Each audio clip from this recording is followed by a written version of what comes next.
morning. I want to share with you what the Lord was really showing me this morning as I walked on the beach a short while ago. See, according to the Gospel of Luke, on the day of a miracle that took place, Jesus was preaching near the lake of Gennesaret or Sea of Galilee, when he saw two boats at the water's edge, boarding the one belonging to Simon Peter, and moving out a little from shore, he sat and taught the people from the boat. He used his boat as a platform. Afterwards, he said to Peter, "Put out into deep water and let down the nets for a catch." Peter answered, saying, "Master, we've worked hard all night and haven't caught anything."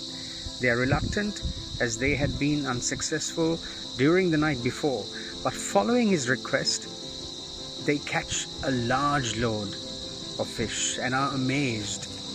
And as they caught such a large number of fish, that their nets began to break, requiring help from another boat.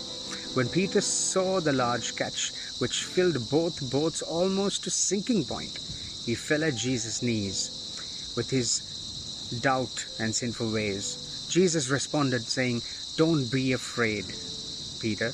From now on you will catch men." After which Peter and his partners James and John left everything and followed Jesus. Jesus then calls Simon Peter and his partners John and James, the sons of Zebedee, into his ministry and says to Simon, "From now on you will be catching people," in a singular.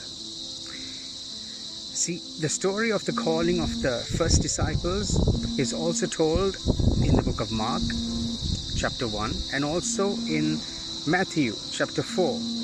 In the final chapters of John's Gospel, the evangelist relates a later miraculous catch of fish when the risen Jesus encounters 7 of his disciples fishing again at the lake. At first, they do not recognize him. Then Jesus asks them to fish on the right side of the boat. They catch a large load and start to recognize who he is. See, this morning as I went out for my morning walk along the coastal stretch of golden sand on Nilaveli Beach,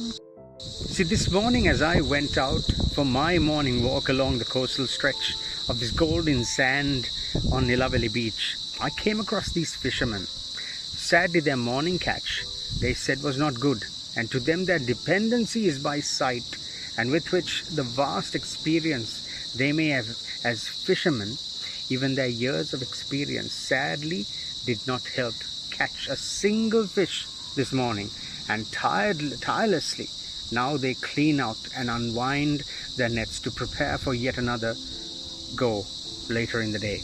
It reminded me of how Jesus came down to this earth to help teach, preach his word, to prepare us to follow after him, to be the disciples making disciples that are called followers of Christ. I want you to understand, to be Christ followers called Christians, it's not a social club. It's not a group filled with people calling themselves Christians, but we constantly, with a heart transformed, to win the hearts and souls of others, to show them that Jesus is the only way, the truth and life, who will be our provider, to set our eyes on him, to know that he will provide just like he did for those very first disciples that Jesus called out. So be encouraged. I want to encourage you, to let you know that today is that you're not called by qualification. You are a child of God, and Jesus is waiting upon you and I, who have been following Christ, to make sure that we go share of his truth, that Jesus is alive and he is calling you to be fishers of men, to prepare ourselves for his return. Let us not be like the disciples mentioned in the Gospel of John chapter 21, who did not recognize Jesus, but let us always be tuned to his voice, and we hear his voice only when we daily spend time in his word. Let his word be a lamp unto our feet and a light to every direction we head to fulfill his purpose.